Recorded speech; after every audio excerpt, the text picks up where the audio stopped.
Bueno, hola a todos.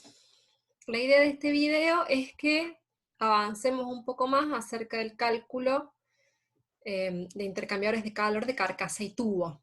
Vamos a ver acá un método un poco más complejo que lo que les subí hasta ahora, que estaba calculado por el método de Kern.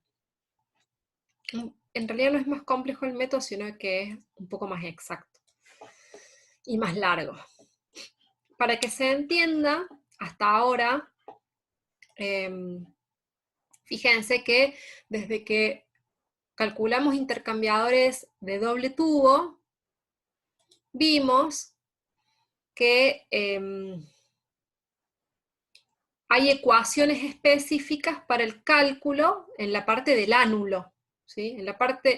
En el cálculo del coeficiente de transferencia de calor y de la caída de presión en el interior de un tubo es fácil y es preciso. Pero se complica cuando uno tiene que empezar a calcular por fuera, o sea, en el fluido que va, en este caso, en intercambiadores de carcasa y tubo, en el fluido que va por la carcasa. ¿Por qué? Y porque no tengo un área de flujo tan definida como es el interior del tubo.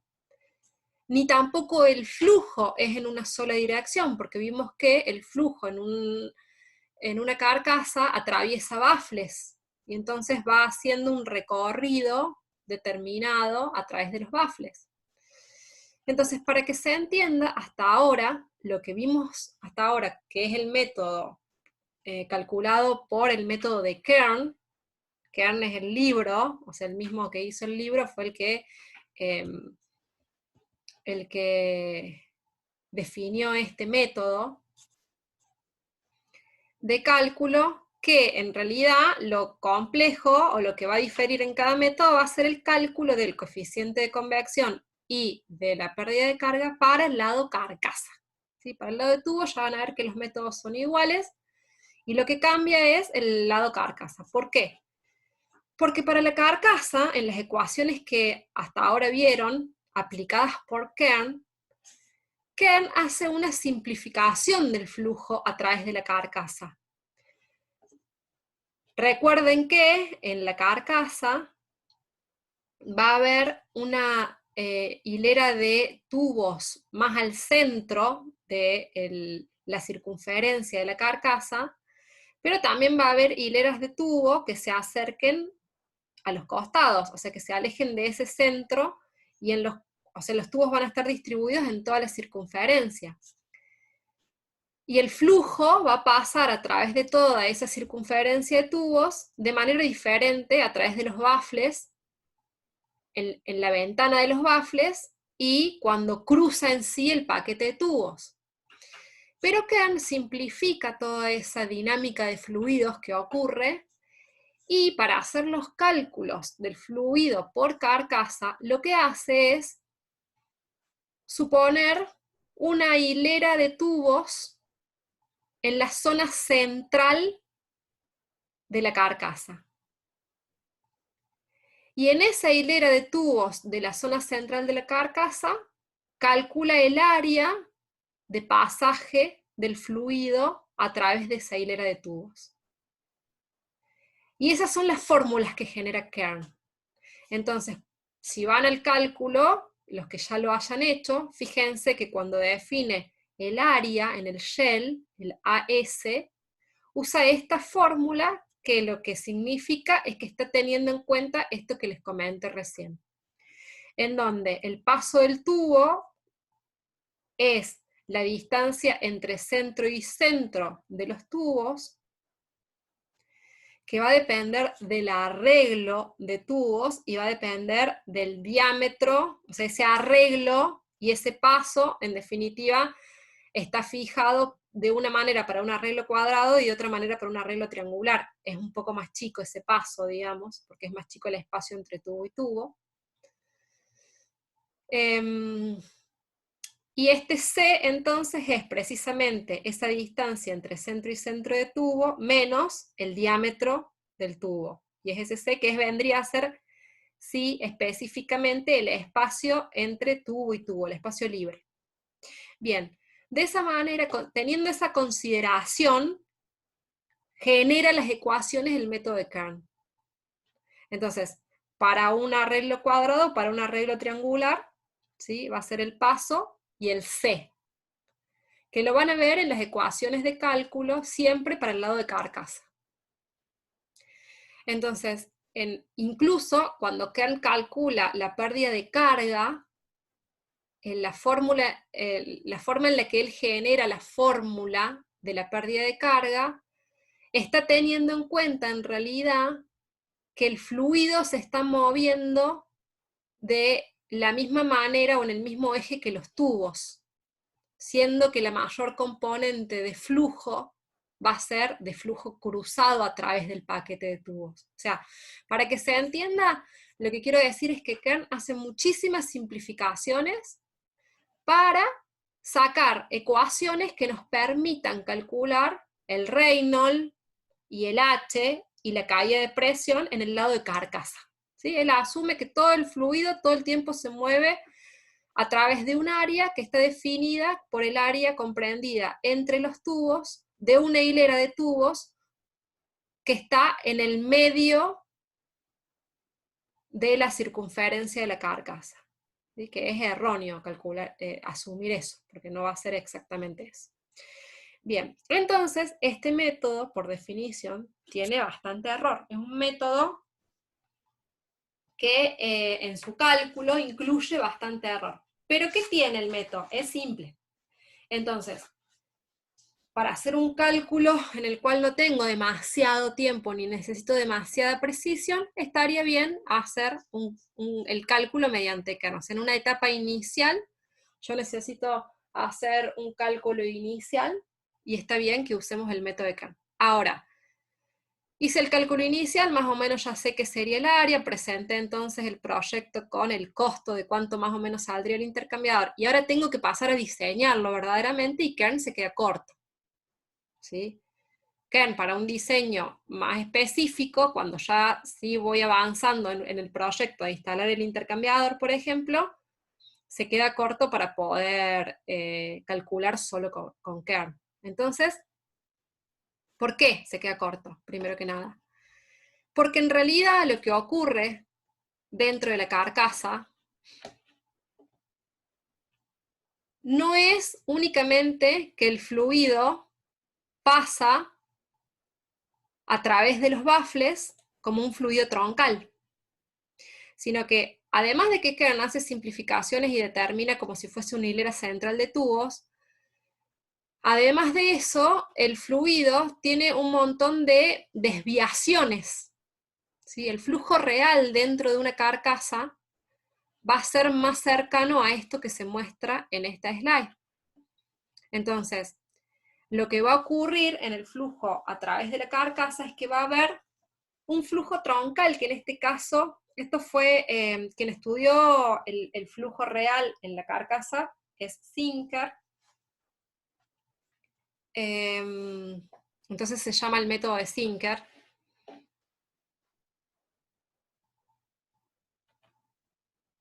Y luego, quien generó las ecuaciones a partir de este estudio de cómo son las corrientes en la carcasa fue Bell Delaware, ¿sí? De la Universidad de Delaware. Y generó un método para calcular, que es el último, el método más nuevo que muestra la bibliografía abierta, digamos. Bien, ¿qué determinaron entre ambos? Determinaron que existe un flujo troncal que va a atravesar tal cual como nosotros lo graficamos en un diagrama común a través de los baffles, y a ese flujo troncal o esa corriente principal se la denomina corriente B, ¿sí? Este B sería esa corriente, es esta que viene acá, es esta corriente que viene troncal a través de la carcasa. Es la corriente principal de la carcasa y se la considera que intercambia calor en flujo cruzado en el paquete de los tubos, en el paquete de tubos. Y este tipo de flujo sería el flujo realmente efectivo. para la transferencia de calor. Es el que genera la mayor contribución para la transferencia de calor sería ese flujo B, digamos, toda esta corriente que es la corriente troncal, que además va a ser también quien contribuye más a la pérdida de presión. O sea, va a ser el flujo que va a perder más presión, va a tener mayor caída de presión y va a tener mejor contribución a la transferencia de calor. ¿Sí? En condiciones ideales, este flujo debería representar al menos el 80% del total de flujo que atraviesa la carcasa. Pero ¿qué pasa? Ese sería nuestro flujo ideal. Existen derivaciones de ese flujo, por ejemplo, este que está denominado como la corriente A. La corriente A es la parte del fluido que va a pasar entre el tubo y el bafle.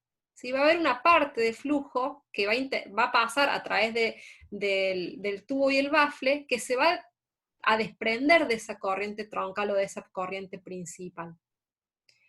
Entonces, A se denomina el flujo que pasa entre en el orificio, en el espacio que queda entre el tubo y el bafle. La corriente A tiene la particularidad de que igual sigue contribuyendo al intercambio calórico. No como B, no tanto como B, pero sí contribuye al intercambio calórico. No es una corriente completamente desperdiciada para la transferencia de calor. Si bien es una fuga, se puede considerar que sí contribuye a la transferencia de calor. Por supuesto que encuentra más fácil el fluido tomar esa dirección, lo que significa que además tiene un poco menos de caída de presión que B. ¿Sí? Luego hay una corriente C, que se ve mejor graficada acá, ¿sí? La corriente C es la corriente o la parte del fluido que se va a filtrar entre ocurre cuando el fluido cambia de dirección, aquí, por eso está graficado acá, ¿sí? Y es la corriente que va a ir por fuera del paquete de tubos. ¿Sí? Acá se ve mejor que acá. Esta corriente, el flujo cuando va hacia arriba, se desprende y en lugar de seguir el flujo principal, empieza a bypassear el paquete de tubos, ¿sí? Se mueve a través del espacio que rodea el paquete de tubos. Entonces no está haciendo un intercambio efectivo con el paquete de tubos. A diferencia de A, que sí todavía tiene contacto con el tubo, esta no, esta bypassea el paquete de tubos. ¿Sí? Y también puede haber una corriente E, que es la que se ve acá, que se produce entre el bafle, si se ve mejor acá, entre el bafle y la carcasa. ¿Sí? En el espacio que queda comprendido entre el bafle y la carcasa puede también haber una corriente de fuga. Y por último, la corriente F, que vendría a ser esta que está acá, que en realidad esa corriente únicamente se va a dar cuando tenga bafles longitudinales. ¿Sí? Entonces, la corriente B es la troncal, la A pasa a través de los orificios, la C es la más difícil de ver, me parece, en estos diagramas, pero vendría a ser la que rodea al paquete de tubos, la E es la que pasa entre bafle y carcasa, y la F en el caso de que tenga bafles longitudinales. Entonces, fíjense que además de la idealidad que plantea Kern no considera todas estas desviaciones de flujo que van a afectar al cálculo de transferencia de calor. Kern considera únicamente el B, ¿sí? El flujo B. Considera que todo el flujo que pasa a través del intercambiador va a generar verdadera transferencia de calor y verdadera pérdida de calor. Pero existen desvíos de esta idealidad, ¿sí? O sea, de la idealidad que plantea Kern.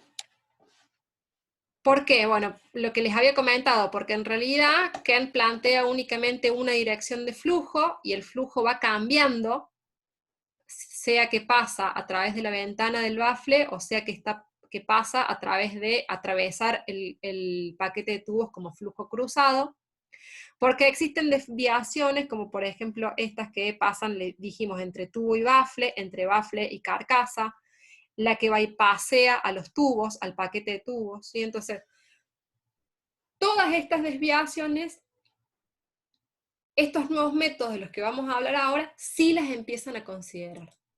¿Sí? Acá de nuevo está la corriente A, que sería la que pasa entre el tubo y el bafle, para que se vea bien, entre ese orificio. Bueno, acá está una representación de nuevo de la corriente C que bypasea el tubo, los tubos. La forma, recuerden que al principio habíamos visto que uno de los componentes más comunes de los intercambiadores de calor es que haya fajas longitudinales. Precisamente lo que quieren evitar esas fajas o disminuir esas fajas, es esa corriente de bypass del paquete de tubos.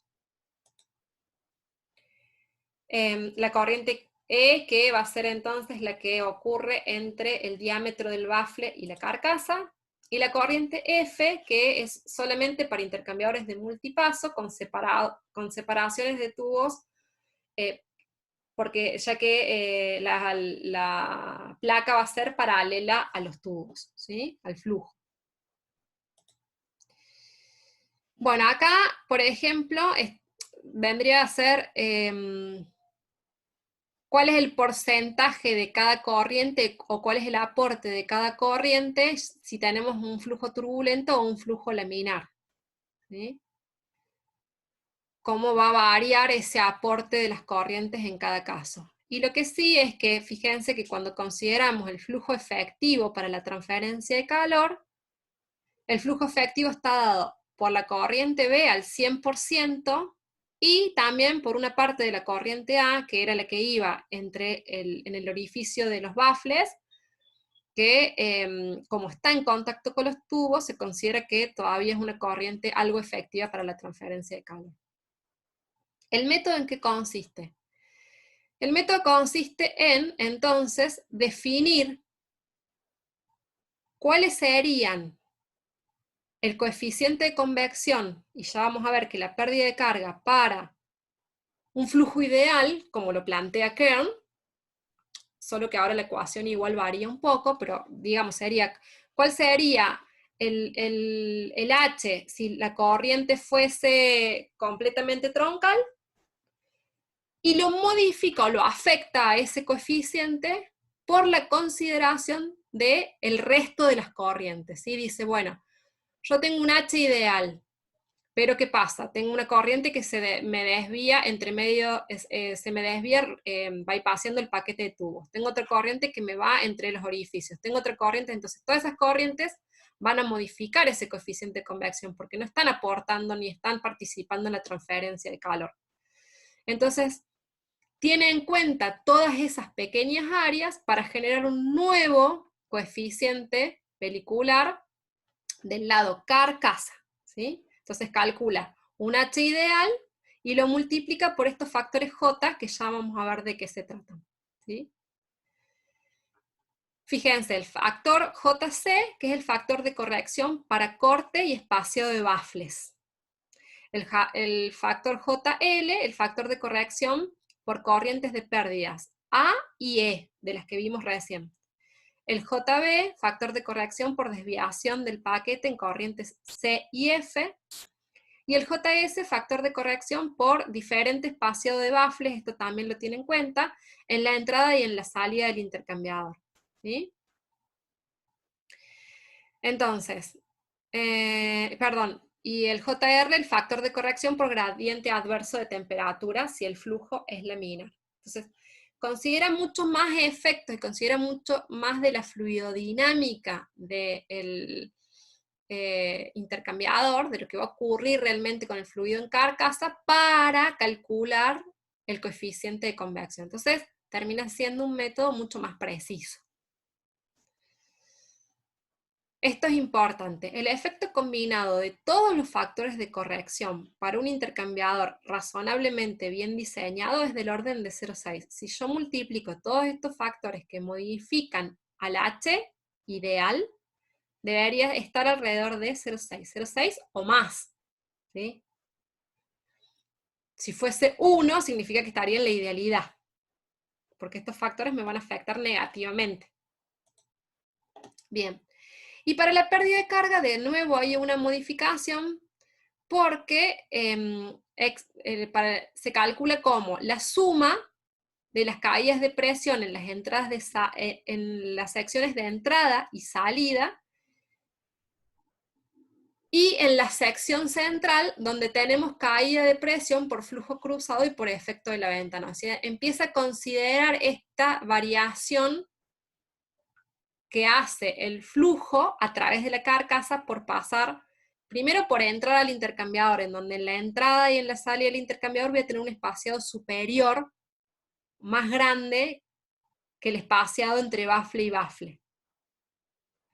Y segundo, empieza a considerar diferente el delta P, o empieza a hacer una diferencia en el cálculo del delta P en la ventana y el delta P en el paquete de tubos, ¿sí?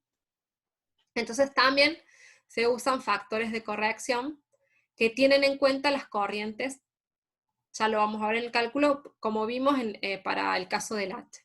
El efecto combinado de todos los factores de corrección para un intercambiador razonablemente bien diseñado es del orden del 0,203. Me da 0,35, me da 0,18, bueno, en el orden de 0,203, ¿sí?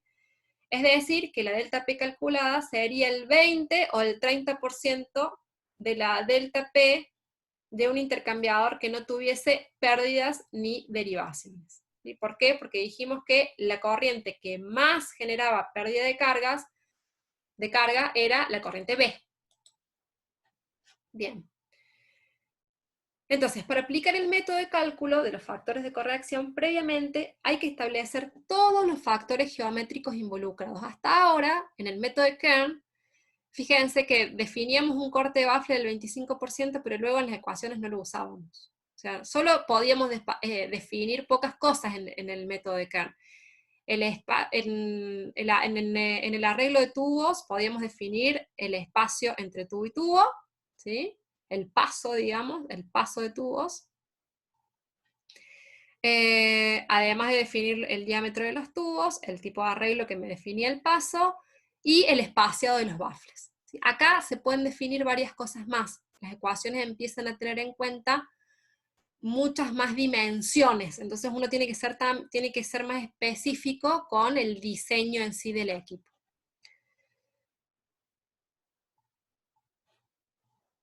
Bien. Cálculos auxiliares, se visualiza la geometría de los bafles segmentados con relación al campo de tubos. Se determina la separación existente entre el paquete de tubos y la carcasa. Todo esto es para determinar cómo afectan esas corrientes que vimos, que son las que realmente ocurren en el fluido que va por carcasa. Se determina la separación existente entre los tubos en la zona central y vertical. Se calcula el área de flujo en la ventana de bafle. Se determina el diámetro hidráulico equivalente de la ventana de bafle, es decir, se tiene en cuenta ahora este corte. Esta es una representación de lo que sería el bafle, hasta dónde llega el paquete de tubos, ¿sí? Entonces, el corte del bafle, el diámetro de la carcasa es el diámetro exterior, ¿sí? Sería el diámetro interno de la carcasa, por supuesto. Y fíjense hasta dónde llega el bafle, también es necesario saberlo para ver la incidencia de la corriente E. Y también se mide la línea que pasa por el centro de la hilera más externa de tubos dispuestos en la carcasa. ¿Sí? Todas estas medidas, bueno, lo van a tener, esto es un método, así que lo van a tener en el archivo y lo van a poder tener presente en cualquier momento, digamos. Bien, de nuevo, este ya lo habíamos definido, que este era el corte del bafle, ¿sí? Esto que en general es del 25%, pero que no necesariamente tiene que ser sí o sí el 25%, y que CAR no nos permitía variarlo, o sea, si lo variábamos no tenía incidencia en las fórmulas porque no estaba incorporado. Bien. Entonces, con este método lo que se determina haciendo es, se determina el número efectivo de filas en flujo cruzado. Se determina el número de bafles a partir de los planos o utilizando el espacio de bafles centrales. Se calcula el área de flujo, se calcula el área de flujo entre el paquete de tubos y la carcasa, se calcula el área de flujo entre la carcasa y el bafle, o sea, se calculan las áreas por donde van a ir todas estas corrientes que vimos que se derivan de la corriente principal. ¿Sí? Entonces, se va a calcular mejor cómo es la geometría en la carcasa. Y esto es algo que incide también y que se tiene en cuenta en este método, y es esto que les decía, que en la entrada y en la salida del intercambiador, el espaciamiento es diferente que el espaciamiento cuando en el centro a través de la circulación del flujo. Entonces, también esta diferencia de espaciamiento, que hasta ahora ni la habíamos mencionado, pero no la habíamos tenido en cuenta porque ni siquiera incidía en las fórmulas, este método sí lo tiene en cuenta. Principalmente incide en el delta P, por supuesto.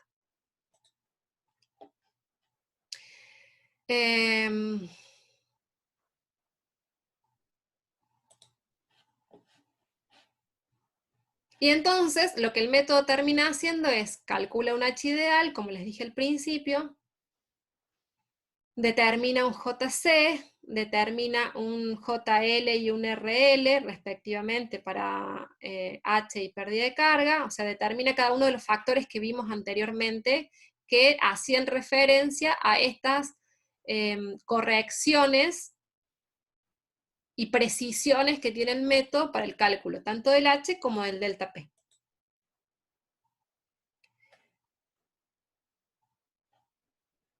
Bien, esto no dice, no aporta nada nuevo, ya lo vamos a ver en las fórmulas. Esto sí, también, o sea, vamos a ver, porque les voy a pasar una resolución, vamos a ver que existen fórmulas para hacer todo esto, pero que también existen gráficos, ¿sí? Que dependen de los mismos parámetros que las fórmulas, digamos. Entonces, en tal caso podríamos usarlos, ¿sí? En este caso es el gráfico para calcular el H ideal, y el resto de los factores también se pueden determinar a través de gráficamente. Esto es lo mismo, no sé por qué hace ruido. Bien, y acá hay algunas recomendaciones que se las dejo para que las lean, porque además me hace ruido el video, algunas recomendaciones de cómo incrementar el coeficiente de transferencia de calor en un intercambiador de calor y cómo disminuir la pérdida de carga, ¿sí? Que ya muchas de ellas lo hablamos, así que cuando lo lean no le va a parecer nada extraño, pero para que lo tengan escrito, digamos. Bien, por acá termino con esto, corto este video y me paso a la resolución del ejercicio en sí. Esto se los voy a subir como un PDF.